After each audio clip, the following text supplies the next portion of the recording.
morning, Compassion family and those around the nation. I'm Sister Kim Herndon, Pastor Herndon's wife. It's time now for a word from the Lord, our morning devotionals. Get ready to be blessed. Good morning. My name is Pastor Willie Singletary, and welcome to Compassion's morning meditation. My scripture today will be found in the book of James, chapter 1, beginning at verse number 2.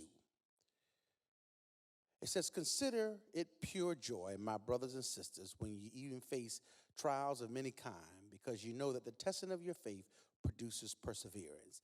Let perseverance finish its work so that you may be mature and complete, lacking nothing." My brothers and sisters, for quite a while now, I've been wondering and pondering, why is it that trouble seems to heighten and lift its ugly head in my life so much? And I must confess this morning that as the pinnacle, the apex, and the zenith, the combination of the crowning point of my thoughts lately has been a puzzling question. That's why it is that this modern day that I'm still filled, bombarded, overwhelmed, and statured with what seems to always look like a crisis and trouble on every hand. I have often wondered, why is it that the gray clouds of anguish and torment, agony and suffering continues to linger and loiter in the areas of my life where I've decided rest my mind in solidarity, which caused my life to be effective when the rainfalls of disappointments, worry, and anxiety. And to be honest, I have often baptized my thoughts in curiosity of how wonderful it would be if any present existence never made any contact or connection with any pain, setbacks, sorrows, sufferings, and disappointments. I'm telling you that I have often wondered, as some of you have, could there ever be a time in my life that I could enjoy some trouble-free time, a life of trouble exemption, a problem-free life, a life of no crisis that are working against me. I've often fantasized serenity and tranquility and a little of quarantine and quietness, just a time of just some peace in the valley. But I must admit that when I finally came back to myself, back to the common reality reminds me that life on this planet will not allow me to submit or to commit to this utopia or paradise or dreamland. Reality shouted, "Wake up." Reality gave me some insight. Reality gave me a rude awakening and a shaking, as Job said that man is born of a woman as of a few days, and those are filled with trouble. So I don't know, but it just seems to look like that this human man, a mankind, is just a magnet for drawing trouble and problems. So now, being conscious of this infallible fact, the question that hangs in front of my mind is, what now shall we do when the rainfalls of trouble comes down upon us? What now shall I do when I'm pressed on every side, persecuted, struck down, and forsaken?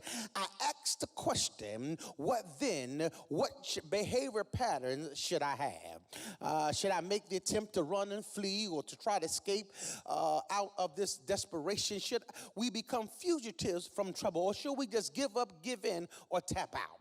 But in this text, James tells us the first word is consider. James is calling for a mentality and perspective, a view of life. Think harder in hard times. Look harder in hard times. What is actually going on? Pause your feelings and immediate reaction. Instead, think, learn, and consider. Don't emote first. Great joy. Joy means no pain or grief. Doesn't mean no pain or grief. Grieving yet always rejoicing. That's why Grandmama said, this joy that I have, the world didn't give it, and the world can't take it away. In other words, joy and happiness are two different, but yet the same. See, I can have joy when nothing's going on. I can have joy in spite of the circumstance, but I also, you're only happy while the happenings are happening for you. But when you got the joy of the Lord becomes your strength. But there's three things I really want to get to real quickly that we need to learn about the text.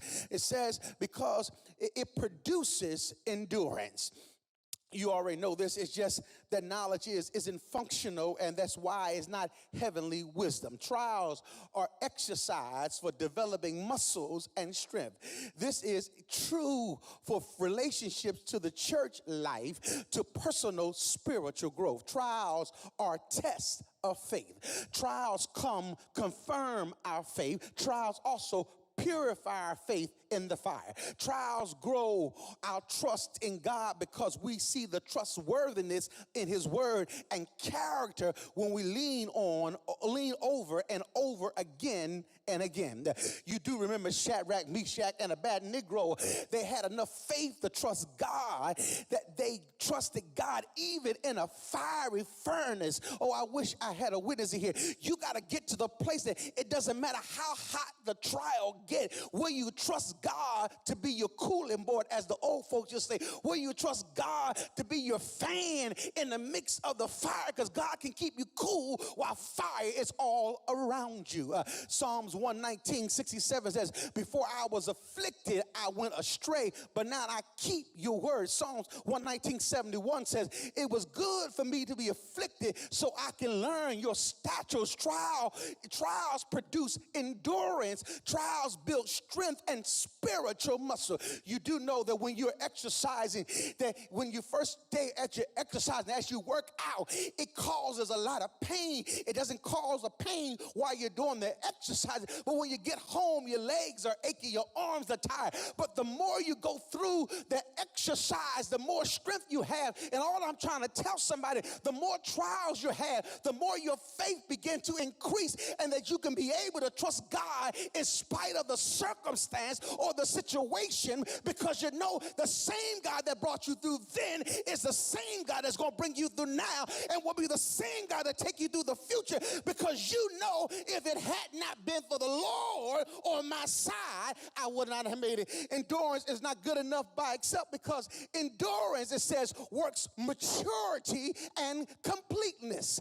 You must allow endurance to complete you. It's work in you, because you are under divine obligation. See, endurance works maturity and completeness. Try to get the full benefit of the endurance, and not only some. Don't cut it shortly. But see, maturity and completeness means you lack nothing. Not saying you are all sufficient, but lack nothing, and the finite humans are to lack this side of the second coming. See, God will take you where you wouldn't go to produce in you what you couldn't accomplish. Oh, let me say it again. See, God will take you where you wouldn't go to produce in you what you couldn't accomplish. See, what is maturity? This maturity is being conformed to the image of Jesus Christ. How do we attain maturity? We think the path to maturity is simply reading and praying. It's not so. That's why Paul says all things work together for good to them who love the Lord and called according to his purpose. That's why we have the thing called divine providence. In other words, God allowing things to happen so that it can cause you to be something greater in the end. Y'all do remember the story of Job. Job was thrown into a pit and into prison, but he made it through the palace. But in order to get to the palace, he had to go through the pit. Oh, I wish I had a witness. You do remember Job. Job had it all, but he got to the point where he said, though they slay me, yet will I trust him. We got to have a faith that trusts God in spite of it, and we learn to lean on God. And I found out that when you trust in God, it don't matter who's with you and who's not with you.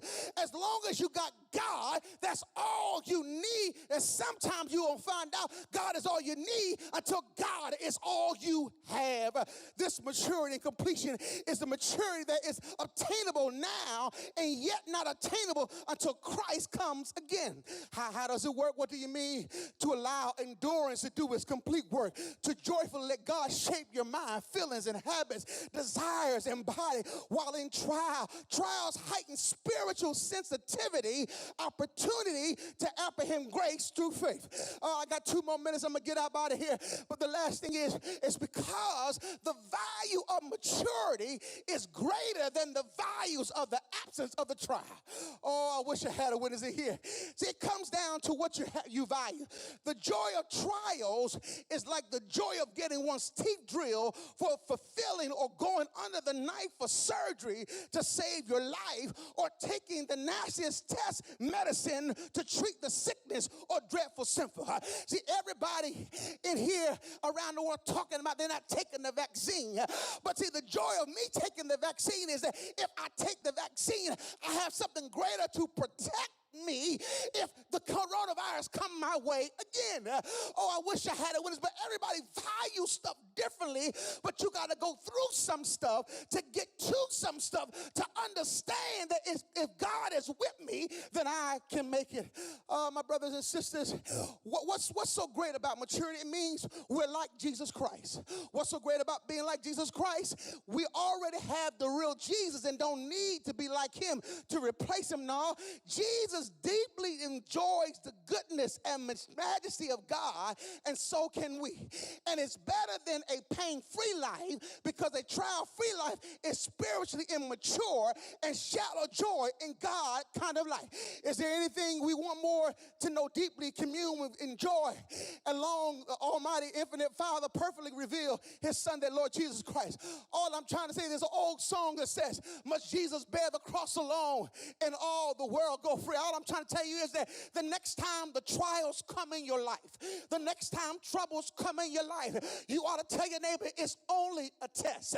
And the question is, will you pass the test? Well, how do I pass the test? I pass the test by trusting in Jesus. That's why God said, I will trust in the Lord until I die. I'm going to stay on the battlefield until I die. Is there anybody here who loves Jesus? You ought to say, it's only a test, and I'm going to get through this test by trusting in Jesus. May God bless you and heaven smile upon you. Thank you for joining us this morning on Compassion's Morning Meditation. Join us every morning at 7 a.m. May God bless you and heaven smile upon you.